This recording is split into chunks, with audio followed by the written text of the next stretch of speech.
सीख ली जिसने अदा गम में मुस्कुराने की, उसे क्या हराएगी गर्द से जमाने की। जैसा कि हम जानते हैं, आम्रपाली की खूबसूरती की तुलना किसी भी चीज से नहीं की जा सकती, लेकिन आम्रपाली की खूबसूरती ही उसके दुर्भाग्य की सबसे बड़ी वजह बनी। आम्रपाली अपने माता पिता की सगी संतान नहीं थी। लक्ष्मीगण राज्य के राजधानी वैशाली में एक गरीब दंपति को आम के पेड़ के नीचे से एक छोटी सी लड़की मिली। उसके माता पिता का नाम कोई नहीं जानता। वह आम के पेड़ के नीचे मिली, इसलिए उसका नाम आम्रपाली रख दिया गया। आम्रपाली इतनी खूबसूरत थी कि नगर का हर पुरुष उससे विवाह करने के लिए ललाहित था। पाली ग्रंथों के अनुसार राजा से लेकर व्यापारी तक हर कोई आम्रपाली को पाना चाहता था। आम्रपाली के लिए शादी के प्रस्ताव के ढेर लग गए। इतने सारे विवाह प्रस्ताव की वजह से आम्रपाली के माता पिता दुविधा में पड़ गए। परंतु 16 वर्षीय आम्रपाली की शादी किसी से भी नहीं हो पा रही थी। आम्रपाली के लिए उसके माता पिता जिस भी पुरुष को पसंद करते तो नगर के बाकी लोग उस पुरुष पर क्रोधित होकर हमला कर देते थे। अगर कोई बड़ा व्यापारी या कोई राजकुमार ताकत व दौलत के दम पे आम्रपाली से शादी करता तो नगर में अशांति फैल जाती या हंगामा भी हो सकता था।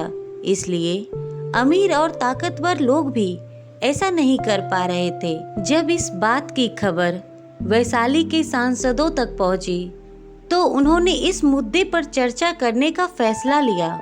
उन्होंने तय किया कि वैशाली राज्य की एकता और शांति को बनाए रखने के लिए आम्रपाली को नगर वधू बना दिया जाए। आम्रपाली को नगर वधू बनाने से वैशाली के लोग तो खुश हो गए, लेकिन इस तरह से आम्रपाली अपनी ही खूबसूरती का शिकार बन गई। आम्रपाली को जनपद कल्याणी की उपाधि दी गई। आम्रपाली को अपना महल मिला, साथ ही वह राज दरबार की नर्तकी भी बन गई। आम्रपाली की अद्भुत सुंदरता की बातें न केवल पूरे वैशाली राज्य में बल्कि दूर दूर तक फैली हुई थी। जब आम्रपाली की सुंदरता की खबर उसके पड़ोसी राज्यों को लगी तो मगध का राजा बिंदसार भी अपने को आम्रपाली से मिलने से नहीं रोक सका। वैशाली राज्य से मगध के राजा के अच्छे संबंध नहीं होने के कारण बिंदसार भेष बदलकर आम्रपाली से मिलने आया और उसके प्यार में पड़ गया।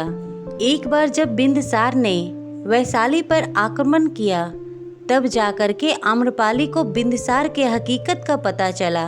बिंदसार आम्रपाली के महल के अलावा पूरे वैशाली राज्य में हाहाकार मचा के रखा था। जब इस बात की खबर आम्रपाली को लगी तो उसने बिंदसार से अपना यह युद्ध रोकने के लिए कहा।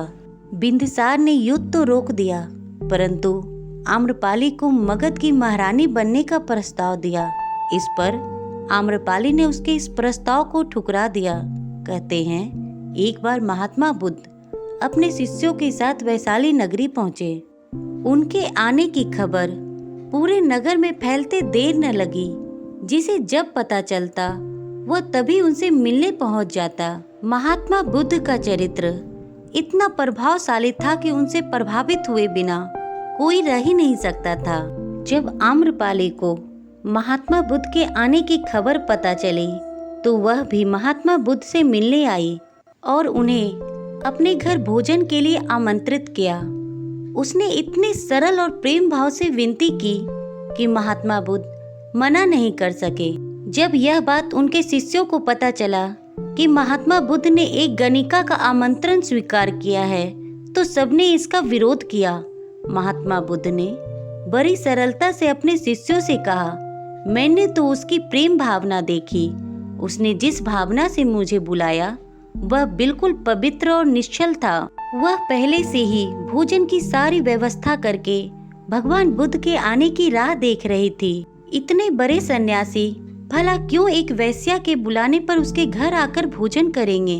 परंतु जैसे ही आम्रपाली ने गौतम बुद्ध को अपने घर आते देखा, उसकी खुशी का कोई ठिकाना न रहा। वह दौड़कर दरवाजे पर गई और उनका स्वागत किया। खुद अपने हाथों से भोजन परोसा और उनकी आवभगत की। उसे एक सन्यासी के लिए ऐसा व्यवहार करते देख बुद्ध के शिष्यों के मन में अपने गुरु के लिए सम्मान और भी बढ़ गया। आम्रपाली गौतम बुद्ध के बातों से बहुत प्रभावित हुई। उसने गौतम बुद्ध से कहा, हे भगवान, मुझे इतना समय नहीं मिलता कि मैं साधना कर सकूं। क्या आप मेरी ओर से साधना करेंगे? उनकी यह बात सुनकर गौतम बुद्ध ने उनसे हाँ कहा और कहा, क्या आज से तुम अपने महल की रोशनी 5 गुना बढ़ा देना, ताकि जब भी मैं तुम्हारे लिए साधना करूं तो यहाँ की रोशनी मुझ तक पहुँच सके। गौतम बुद्ध की यह बात सुनकर आम्रपाली बहुत ही आश्चर्यचकित हुई। उसने कहा, हे भगवान, यह भला कैसे हो सकता है कि हमारे महल की रोशनी आप तक पहुंच जाए। इस पर भगवान गौतम बुद्ध मुस्कुराते हैं और कहते हैं, जिस प्रकार तुम्हारे महल की रोशनी मुझ तक नहीं पहुंच सकती, ठीक उसी प्रकार मैं साधना करूं और उसका फल तुम्हें मिले, यह कैसे हो सकता है? यह सुनकर आम्रपाली उसी समय गौतम बुद्ध के चरणों में आ गिरी। उसने अपनी सारी संपत्ति बौद्ध मठ के नाम करके आजीवन भिक्षुनी बन गई। हमेशा खुश रहना दोस्तों, ख्याल रखना अपना और अपने परिवार का। Please like and subscribe my channel. Thank you.